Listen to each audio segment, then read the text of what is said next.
So I'm here with Patrick Black, executive producer at DICE. First off, I just want to say thank you for allowing me to interview you like this.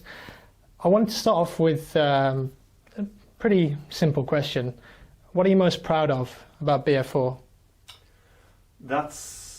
Well, if I would pick one thing that I'm proud of is the whole team effort of just bringing this game together. It's the biggest Battlefield game we've ever built. It's the most complete Battlefield game we ever built, and I would argue it's the most balanced and high quality Battlefield game we ever built. So I'm very proud of the fact that we're pulling this together and turning into this great product. Mm-hmm. I don't think there's another team in the world that could have done this. So just the overall scale and scope of the game itself. Having a team that is actually capable of doing this, I think it's magic. Okay, that's good. Something I get asked a lot on Facebook, Twitter, Reddit. Has the netcode been improved very much for BF4? In BF3, there's lots of criticism, players dying around corners, behind cover. What have you guys done to improve the netcode in BF4?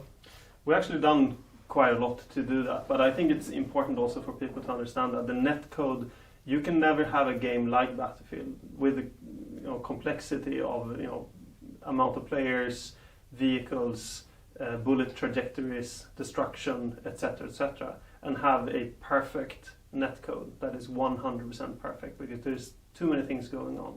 So in our world, we're improving it and trying to make it as good as possible. But there's a reason why there aren't any other games on the market that does what we're doing, because it's really, really, really hard to do that.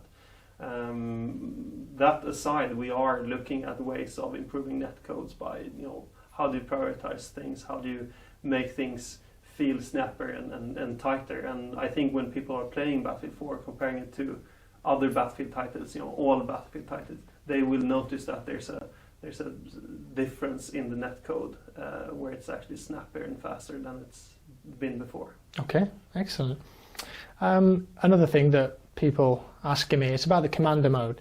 So say you're on a server and you've got a really bad commander. Yes. Will the players in the game have the option to call a mutiny against that commander and kick them out of the game? Of course. Yeah. And there's a mutiny function where players can actually vote kick the bad commanders. And also you can actually see on the commander persistence how good of a commander that person is. So to us it's very important that the commander cannot screw with the game and make the game less for the people on the ground. So intentionally try and ruin the game or annoy people? If you ruin the game or you're just that bad, which I hope people aren't, they will have the ability to kick that commander out. Okay. Another important focus in the community anyway for BF4, obviously with competitive eSports, everyone wants it to be a feature in BF4.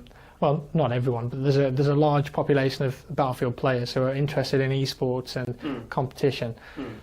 One thing that plagued eSports in BF3, especially with live streams, is privacy and DDoS attacks. So on Battlelog, you can very easily find out what server someone's playing on, get the IP, have it competition. One thing that plagued eSports in BF3, especially with live streams, is privacy and DDoS attacks. So on Battlelog, you can very easily find out what server someone's playing on, get the IP. Have any steps been taken to prevent that for BF4? Not really in that way. We want people to use Battlelog in a wise way, of course, making sure that you share the right information with the right people. The Battlelog team is working constantly with improving things like that. We haven't noticed from a bulk of the players having problems with this, but to your point, people wanting to play more competitive, this is of course very important. Being able to lock servers, being able to keep people out of ruining your experience. Okay, great. So we've heard about the high value target mechanic in the game. Can you go into more detail about how that works? How many kills does a player need to get before the commander has the option to mark them as a high value target? Do you think it's going to ruin the happy fun time of really good players if they're always being marked as high value target and Can you go into more detail about that? Well, in general, the high value target feature, giving the commander the ability to point out people I think is a very, very cool feature. Not all commanders will use it at all times, of course, but there will be an option for commanders to do this. I think in general it's a very positive thing, because you as the high value target also feel very important, and you know that you have to defend yourself against the other team that really wants to take you out. And I think if you don't like this feature